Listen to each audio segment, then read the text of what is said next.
Pieter Omtzigt, welcome to the Media Box, first of all. You're the rapporteur on this report on conditions in Poland.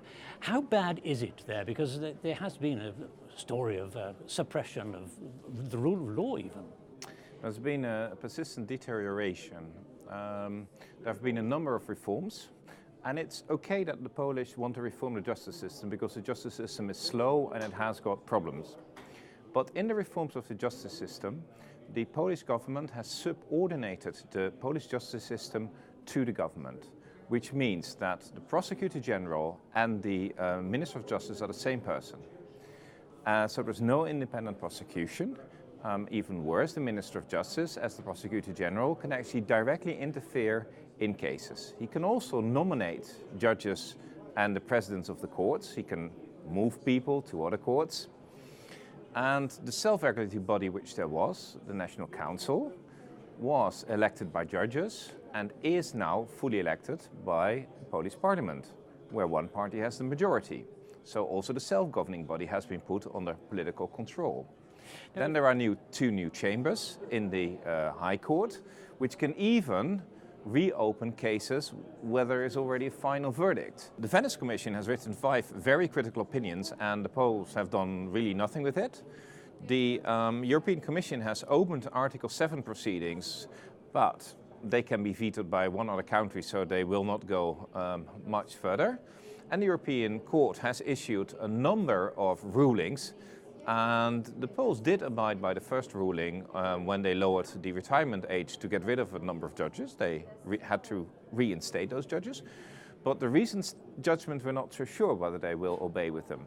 That means that other courts, like in Ireland, have already decided that they will first see whether the Polish courts are independent courts before they, for instance, extradite someone. Because while we're working in the European Union with 27 or 28 countries, you trust each other's court. And now the Venice Commission says, hang on, we think the Polish courts do not comply with Article 6 and Article 10 of the European Convention.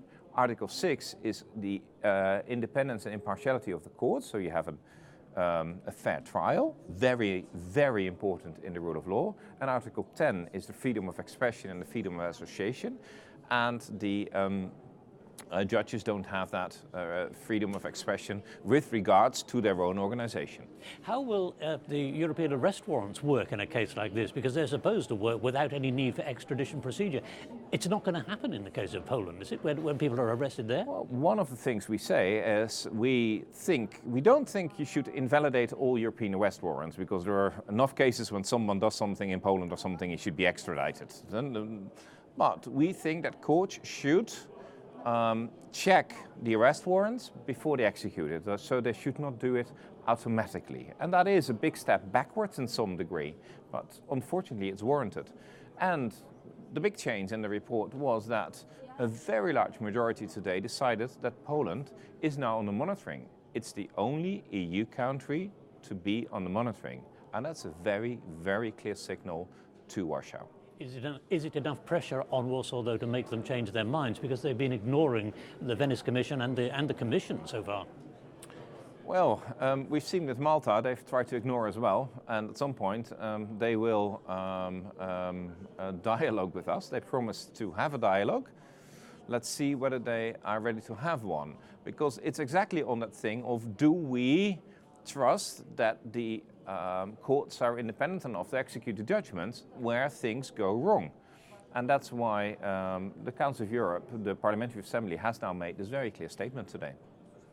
Thank you very much indeed. Thank you.